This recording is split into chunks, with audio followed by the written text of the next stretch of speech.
বন্ধুরা, Tripura TSR IR vacancy 2024-এ কবে recruitment হবে সে সম্পর্কে তোমাদেরকে আজকে আমি আপডেট দেব।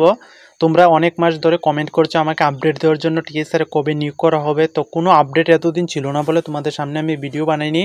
আজকে নতুন আপডেট নিয়ে এসেছি, ঠিক আছে? রিক্রুটমেন্ট সম্পর্কে নতুন আপডেট নিয়ে এসেছি। তো তোমরা ভিডিওটাকে প্রথম থেকে শেষ পর্যন্ত দেখো। এখানে রাইফেলম্যান ভ্যাকেন্সি রয়েছে, হাবিলদার, ট্রেডম্যান, ক্লার্ক, এই সমস্ত পোস্ট তোমাদের রয়েছে। তারপর নায়ক, সুবেদার। তো এইগুলি তোমরা এই ভিডিওটা দেখলে সম্পূর্ণ ডিটেলস একদম ক্লিয়ার হয়ে যাবে, ঠিক আছে? কবে রিক্রুটমেন্ট করা হবে। আর তার সাথে আরেকটি তোমাদের গুড নিউজ রয়েছে, ঠিক আছে? সেটি হচ্ছে 2টি আইআর ব্যাটালিয়ন টিএসআর নিয়োগ করবে বলেছিল রাজ্য সরকার। তো এই সম্পর্কে তোমাদের এখন থেকে প্রায় 7-8 মাস আগে কিন্তু আমি আপডেট দিয়েছিলাম। 2023-এর প্রাথমিক আপডেট কিন্তু তোমাদেরকে দিয়েছিলাম, ঠিক আছে? তো এখানে সম্পূর্ণ ডিটেলসে আমি বলছি। এখানে যে বিষয়টি আলোচনা করব, রাইফেলম্যান ভ্যাকেন্সি কত রয়েছে তোমরা সেটা দেখতে পারবে, ঠিক আছে? হাবিলদার, তারপর ট্রেডম্যান, তারপর ক্লার্ক, এর সাথে তোমাদের নিয়োগ প্রক্রিয়া কবে শুরু করা হবে, আর 2টি আইআর ব্যাটালিয়ন সম্পর্কে কিন্তু তোমাদের নিউ ভ্যাকেন্সির আপডেট রয়েছে, ঠিক আছে?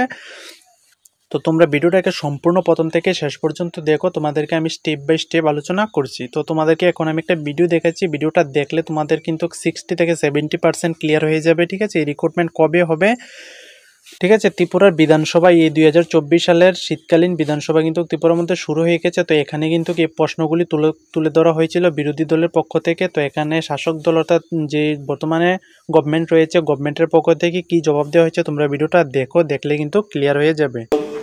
আইন শৃঙ্খলা রক্ষার ব্যাপার আছে, রাজ্যের নিরাপত্তার ব্যাপার আছে, এবং যে বেকারের সংখ্যা আমাদের রাজ্যে বাড়ছে, বিধানসভায় যে তথ্য সারা রাজ্যে প্রায় 7,41,305 জন বেকারের কথা বলছি, সাপ্লিমেন্টারি বলছি। যেহেতু এখানে আমি আরোগ্য দপ্তরের টিএসআর বিধানসভায় দেওয়া তথ্য 2230 জন টিএসআরই খালি আছে, শুধু শূন্য পদ। কিন্তু এখানে দেখা যাচ্ছে যে বিধানসভায় দেওয়া তথ্য 2টো ব্যাটালিয়নের জন্য খোলার জন্য সরকারের পক্ষ থেকে কেন্দ্রীয় সরকার স্বরাষ্ট্র দপ্তরে দাবি করা হয়েছে। তো ব্যাটালিয়ন দাবি করার তো একটা প্রক্রিয়া, যে কবে আমাদের অনুমোদন দিবার দপ্তর, কবে আমি লোক নিয়োগ করব। কিন্তু উক্ত যে ব্যাটালিয়ন গুলো আছে, এই ব্যাটালিয়ন গুলোতে তো লোক নিয়োগ করা যেতে পারে। তো ওইগুলোতে নিয়োগ না করে আমি প্রসেসিং করলাম নতুন ব্যাটালিয়নের লেখা, এটা তো কোনো মানে হয় না। আগে যে ব্যাটালিয়ন গুলো আছে 12টা ব্যাটালিয়ন, এটার মধ্যে লোক নিয়োগ করা হোক না। আমি ব্যাটালিয়নের অনুমোদন পাবো বললা আমি দিয়া দিলাম, ও হইব কবে হইব এটা তো গ্যারান্টি দিলাম, বেকার এইভাবে বয়ে থাকবো, আমাদের রাজ্যের নিরাপত্তা বিঘ্নিত হইব। তো সেক্ষেত্রে আমি কোনো হাউসে বলুক মিনিস্টার মহোদয় যে কবে নিয়োগ করা হইব, ঠিক আছে প্রক্রিয়া, কিন্তু একটা নির্দিষ্ট একটা টাইম বলুক না। স্পিকার মহোদয়, আমরা উত্তরে বলেছি যে সরকার বিভিন্ন শূন্যপদগুলো পর্যায়ক্রমে এটা পূরণ করার মতো প্রসেস অলরেডি শুরু করেছে।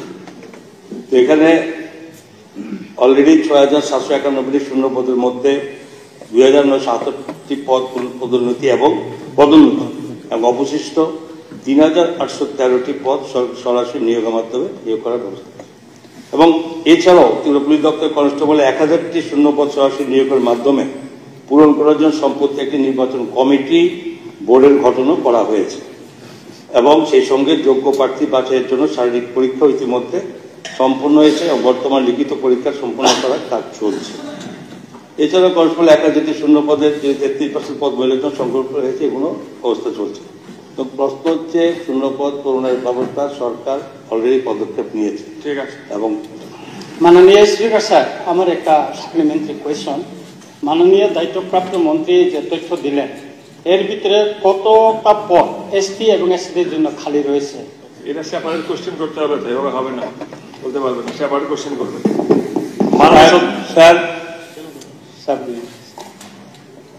স্যার এখানে বলা হয়েছে কত শূন্য পদ, আর মাননীয় মন্ত্রী বলছেন পর্যায়ক্রমে। শূন্য পদ 1 বছরের বেশি থাকে না, আপনি জানেন, এটা অ্যাবলিশ করে। আর বলছেন কবে নাগাদ করবো আমরা জানি না। 6,791টা শূন্য পদ, মানে সর্বাঙ্গে এই সরকারের মাথার থেকে পায়ে পর্যন্ত সর্বাঙ্গে শূন্য পদ উনি যা দৃষ্টি দিলেন, তাইলে 1 বছরের মধ্যে যদি শূন্যপদ আপনি পূরণ না করেন, অটোমেটিকলি অ্যাবলিশ হয় না। আমি আরে আপনি সাপ্লিমেন্টারি করুন না। সাপ্লিমেন্টারি পেপার হলো শূন্য পদগুলি 1 বছরের মধ্যে পূরণ করা হবে কিনা। মন্ত্রী তো বলেই দিলেন। কি বললেন উনি? বললেন পর্যায়ক্রমে। স্যার যেমন আপনি তেমন আপনার মাননীয় স্পিকার মহোদয়, মাননীয় সদস্যজি বলেছেন, উনি বলেছেন, আমি বলেছি এর মধ্যে এটা পদোন্নতি পদও আছে 2978, আর বাকি চলছে পর্যায়ক্রমে। আমি বলেছি যে শুধু বোর্ডও গঠন করা হয়েছে, হচ্ছে তো প্রসেস চলছে। তো এটা প্রসেস চলা মানে এটার শূন্য পূরণের ব্যবস্থাই করা হচ্ছে। তো স্পেসিফিক একটা সময় এর মধ্যে করতে হবে, এটা তো বিভিন্ন প্রক্রিয়ার কারণে এগুলো সব হতে নাও পারে, এটাই হবে, হচ্ছে। মাননীয় প্লিজ, ঠিক আছে মাননীয় গোপাল। স্যার আমার বক্তব্য হলো স্পেসিফিক, যে 1 বছরের মধ্যে শূন্য পদগুলি পূরণ করা হবে কিনা। বলেছে করবে। কি বলেছে? উনি বলেছেন পর্যায়ক্রমে। আরে পর্যায়ক্রমে তো আচ্ছা আসবে তো সিরিয়ালি। পর্যায়ক্রমটা যদি স্যার বছরের পর বছর চলতে থাকে, চলবে না। গত 5 বছরে 24,000 পোস্ট অ্যাবলিশ হয়ে গেছে। চলবে না গোপাল বাবু। মাননীয় যুগ্ম হবে এনেছেন মাননীয় সদস্য শ্রী নয়ন সরকার মহোদয়। বন্ধুরা, এখন যে ভিডিওটা তোমরা দেখলে, এই ভিডিওটা সম্পূর্ণ 8 মিনিটের একটা ভিডিও রয়েছে আমার চ্যানেলে, আমি আজকে সকালে দিয়েছি। যারা দেখোনি ওই ভিডিওটা দেখো। এখানে তোমাদের ত্রিপুরা পুলিশ সম্পর্ক ড্রাইভার, তারপর তোমাদের যে অ্যাসাইড পোস্ট রয়েছে সেই সম্পর্কে অনেকগুলি আপডেট রয়েছে। তোমরা এই ভিডিওটাকে চ্যানেলে ভিজিট করে দেখে নাও, সম্পূর্ণ প্রসেসে বুঝে যাবে। তো এখানে যে মন্ত্রী বলেছে দেখেছো, এখানে কিন্তু তোমাদের বলেছে 2টি আইআর ব্যাটালিয়ন নিয়োগ করার জন্য কেন্দ্র সরকার অর্থাৎ মিনিস্ট্রি অফ হোম অ্যাফেয়ার্সের কাছে কিন্তু রাজ্য সরকার তোমাদের এখানে নোটিশ পাঠিয়ে দিয়েছে, ঠিক আছে। ওইখান থেকে তোমাদের অনুমোদন দিয়ে দিলে কিন্তু এই 2টি ব্যাটালিয়ন নতুন গঠন করা হবে, ঠিক আছে। রাজ্য সরকার চাচ্ছে যে এখানে কিন্তু 2টি আইআর নতুন ব্যাটালিয়ন ত্রিপুরার মধ্যে গঠন করার জন্য। এটা তোমাদেরকে আমি আগেও আপডেট দিয়েছিলাম, এখনও দিয়েছি। আর তার সাথে তোমাদের টিএসআর নিউ ভ্যাকেন্সিতে, ঠিক আছে, এখানে কিন্তু অনেকগুলি শূন্যপদ খালি রয়েছে, তোমরা ভিডিওতে শুনতে পারছো, ঠিক আছে। মন্ত্রী যে বলেছে ওনার ডাটা উনি তুলে ধরেছে, রাইফেলম্যান, হাবিলদার, তারপর নায়ক, সুবেদার, এই সমস্ত পোস্টে কিন্তু তোমাদের অনেকগুলি ভ্যাকেন্সি রয়েছে। তো এখানে কবে নাগাদ পূরণ করা হবে এই পোস্টগুলি, এগুলি কিন্তু কোশ্চেন করা হয়েছিল। এর পরিপ্রেক্ষিতে মন্ত্রী কিন্তু বলেছে নিয়োগ প্রক্রিয়া জারি রয়েছে, ঠিক আছে, নিয়োগ প্রক্রিয়া জারি রয়েছে। তো 2024-এ তোমাদের ভ্যাকেন্সি কিন্তু আসবে, ঠিক আছে, এটা কিন্তু কনফার্ম। এখানে কিন্তু তোমরা এখান থেকে বুঝতে পারছো। তার সাথে তোমাদেরকে আমি আরেকটু কনফার্ম করে দিতে চাই, সেটি হচ্ছে 2024-এ তোমরা জানো কেন্দ্র সরকারের কিন্তু লোকসভা হবে।